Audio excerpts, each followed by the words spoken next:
What up, Frog Pond Elementary? Mr. DiMauro coming to you this week. Super excited to jump in, read a story today.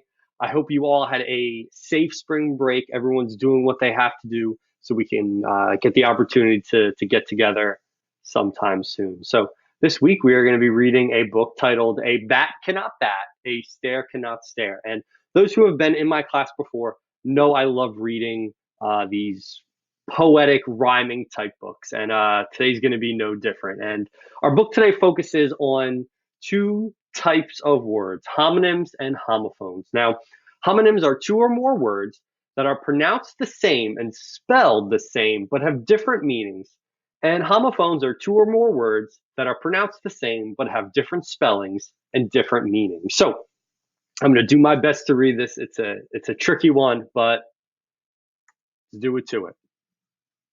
Homonyms are spelled the same, and they are alike in sound. Their meanings, though, are different, like that sink may sink into the ground. Or there's no amount that a count cannot count. I'll tire from fixing this tire.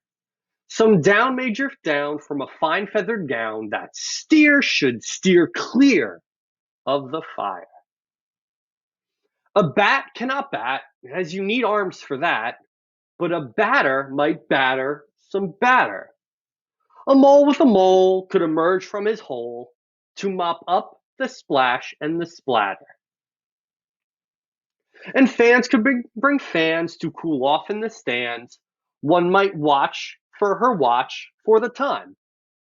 I may eat a prune while I prune around noon to trees that grow lemons and limes.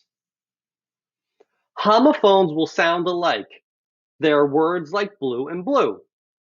Their spellings aren't the same, you see. Their meanings different too.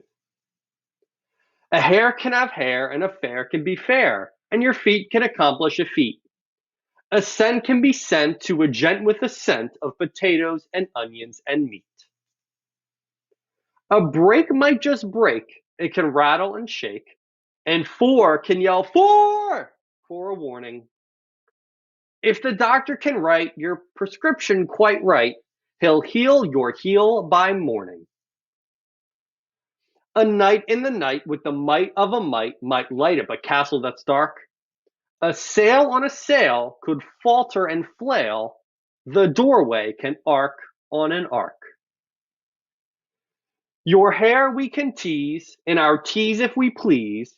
You can sample some teas or a muffin, or a shop at your ease where they sell balls and teas and bags to put all your golf stuff in.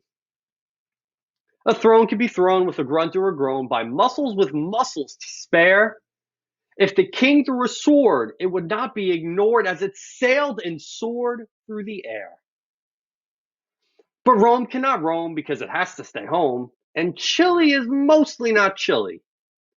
A bass can't play bass, and with no eyes or face, a stare cannot stare at you, silly. If a seven-toed toad would be towed down the road and you rowed a boat near there to see, you could peer from the pier at the toad seen here in the truck as it rode past the sea.